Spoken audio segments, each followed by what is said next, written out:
지금 실제 계절도 이제 겨울이 왔는데 계절뿐만 아니라 실제로 스타트업 업계에서 아주 추운 겨울이 왔습니다. 그래서 이제 생존을 하기 위해서 어떤 전략을 세워야 되냐.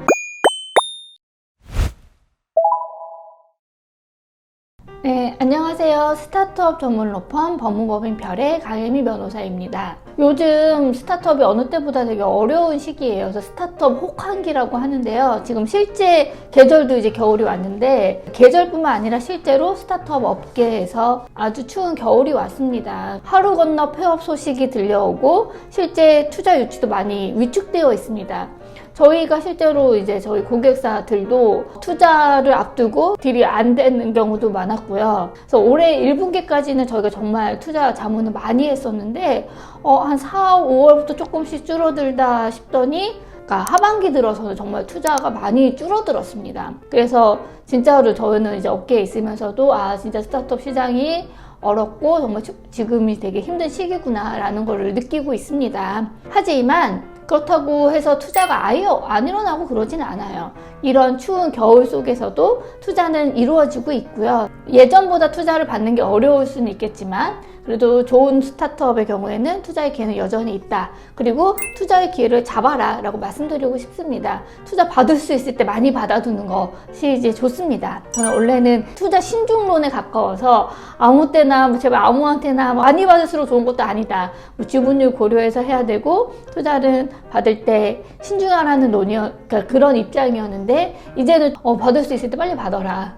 물론 그렇다고 해서 불공정한 조건으로 받으라는 의미는 절대 아닙니다. 먼저 이제 생존 팁이라기보다는 저희가 말씀드리고 싶은 거는 투자 받을 수 있을 때 받아라 이렇게 말씀드리고 싶고요. 원래 스타트업이 속성이 성장이 기본인 거잖아요. 그래서 저희도 막 성장을 함께하는 법률 파트너 이렇게 말씀 많이 드리는데 지금 시기는 사실 성장보다는 생존이 키워드인 시대라고 볼 수 있겠습니다. 세계 최고 스타트업 액셀러레이터인 Y 컴비네이터가 2분기 투자 포트폴리오 회사 창업자들에게 이제는 생존하는 전략으로 바꾸라는 메일을 보냈다고 합니다. 그래서 이제 전문 액셀러레이터도 이제 생존을 위한 전략을 짜라고 가이드를 주고 있고 저도 그렇게 얘기를 하고 있어요. 그래서 이제 생존을 하기 위해서 어떤 전략을 세워야 되냐. 첫 번째는 비용을 절감할 필요가 있습니다. 그래서 법적으로 접근을 하면 계약서 그리고 거래 내역 같은 걸 한번 점검해 보실 필요가 있습니다. 그래서 불필요한 사항을 정리하실 필요가 있습니다.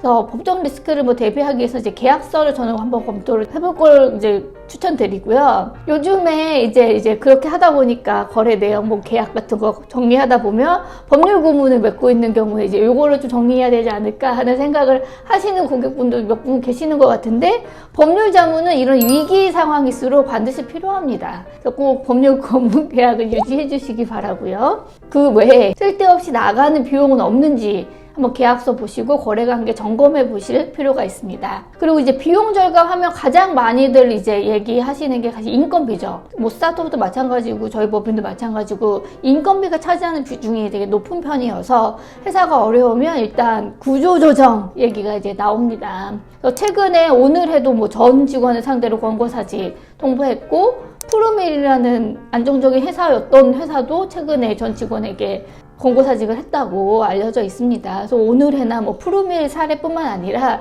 저희가 또 자문하는 회사 그리고 저희가 아는 회사들도 이 구조조정 관련해서 이제 권고사직을 하면서 직원들을 정리하려고 하는 문의가 아주 많아요. 구조조정 관련해서 권고사직 관련해서 좀 말씀드릴게요. 그래서 권고사직은 일단 기본적으로 해고가 아니에요. 해고는 의사에 반해서 근로자의 의사에 반해서 사용자가 근로관계를 종료하는 일방적인 행위인 반면에 권고사직은 이제 문헌 그대로 사직을 권고하는 겁니다.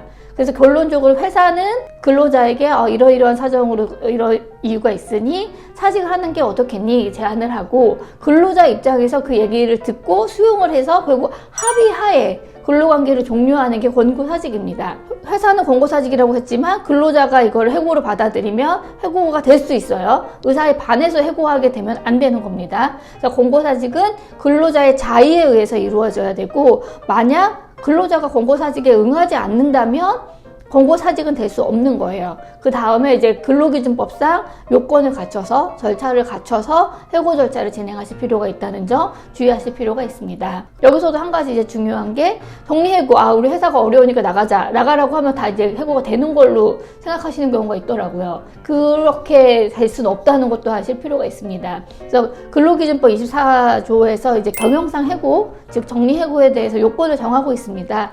긴박한 경영상 필요가 있어야 되고요.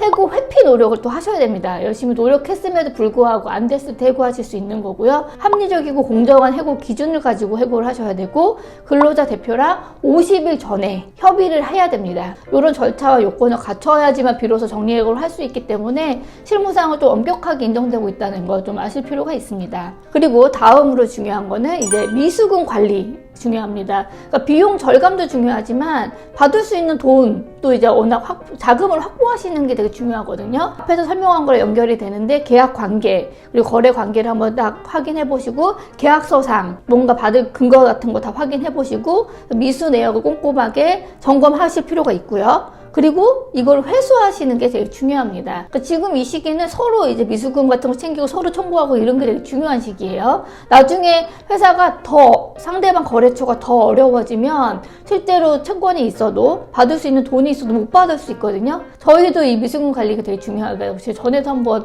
다른 편에서 이거 돈 끝까지 받는다 이렇게 얘기했는데요. 철저하게 관리하실 필요가 있습니다. 이 돈이 다 직원들 월급 줘야 되는 돈이고 회사를 운영하는데 되게 소중한 돈입니다. 그래서 미수금 관리 꼼꼼하게 하시고 철저하게 회수하시는 방법 지금 이제 팁 공유해 드리겠습니다. 1단계는 내용 증명을 발송하는 겁니다. 발생되는 근거, 계약이나 거래 관계 명시하고 금액 명시하고 언제까지 지급해라, 지급하지 않으면 보충 조치 취하겠다, 이런 내용 증명을 한번 보내고요. 이때 이제 법무법인 명의로 변호사가 보내면 좀 더 진정성이 있고 좀 더 효과적이긴 합니다. 그 다음에 2단계로 가압류를 하는 겁니다. 상대방의 재산을 찾아서 가압류는 처분을 금지하고 이제 묶어놓는 거예요. 다 소송하고도 재산이 없어서 회수 못하는 경우가 있기 때문에 가압류를 하십니다. 그래서 그리고 3단계는 지급명령을 신청하는 겁니다. 본안 소송을 하면은 최소 6개월, 1년, 몇 년씩 걸릴 수가 있기 때문에 지급명령을 신청하면 상대방이 이의 제기를 안 하면 바로 이제 확정 판결과 동일한 효과가 발생해서 강제 집행을 할 수가 있는 간소한 절차가 있거든요. 그래서 지급명령은 사실 상대방이 이의 제기할 게 너무나 명확한 경우에는 하지 않는 게 더 나을 수도 있겠지만, 상대방도 채권 자체는 다투지 않는 경우, 근데 돈이 없어서 못 준다든지 뭐 이렇게 핑계 대면서 안 주고 있을 때 그런 경우에 지급명령 신청하시면 되고요. 만약에 상대방이 다투고 있거나 아니면 지급명령을 신청했는데 상대방이 이의 신청을 했다라고 하면 이제 본안 소송으로 민사사항 이제 청구를 하시면 됩니다. 마지막 5단계로는 근데 처음부터 거래를 할 때부터 처음부터 변제할 의사랑 능력이 없는데 기망하고 재산상 손해 있게 했다라고 하시면 사기죄 고소도 가능하니 고려해 보실 수 있겠습니다. 그래서 이런 민형사상 모든 조치를 다 취해서 끝까지 미수금을 회수하시기를 바랍니다.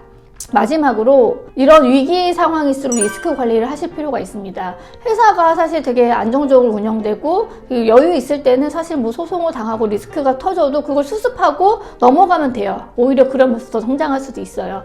하지만 지금 같은 되게 어려운 시기에는 어떤 리스크가 터졌다라고 하시면 그 자체로 그것 때문에 망할 수도 있거든요. 그래서 어려울 때일수록 철저하게 리스크를 관리하고 대비하실 필요가 있다 라고 말씀드리고 싶습니다. 뭐 예를 들어서 투자를 받은 경우에는 투자사들도 또 엄격한 기준으로 스타트업을 평가하고 관리하게 됩니다. 그래서 만약 투자 받으신 스타트업의 경우에는 지금 제일 먼저 하실 거는 투자 계약서, 그때 체결하시고 그냥 넣어놓으시고 안 보시잖아요. 지금 꺼내서 어떠한 의무사항이 있는지, 혹시 위반한 건 없는지, 어떤 리스크가 있는지 이런 것들을 좀 철저하게 보시고 위반사항이 없는지 점검하시고 투자사가 인지하고 뭔가 법적 조치를 하기 전에 대비해 두실 필요가 있습니다. 투자 계약뿐만 아니라 각 회사마다 이제 중요한 거래처와의 계약 같은 것도 지금 시기에 한번 어떤 리스크가 없는지, 내가 위반한 거 없는지, 만약에 위반한 게 있다면 지금 어떻게 대비하면 좋을지를 점검해 보시길 바라고요. 근데 소송이라도 당한다면은 이거 대응하느라 시간과 비용 상당히 소요되고 그 과정에서 만약에 패소까지 한다라고 하면은 거의 이제 회사가 망할 정도로 큰 금전상 부담을 질 수도 있습니다. 그래서 지금 이 시기일수록 우리 계약서 꼼꼼하게 한번 검토해보고 문제 없는지 점검할 필요가 있다고 말씀드립니다. 지금 진짜 계절도 겨울이고 스타트업에게도 겨울이고 전 세계적으로 사실 경제 상황이 안 좋고 되게 어려움이 있어요.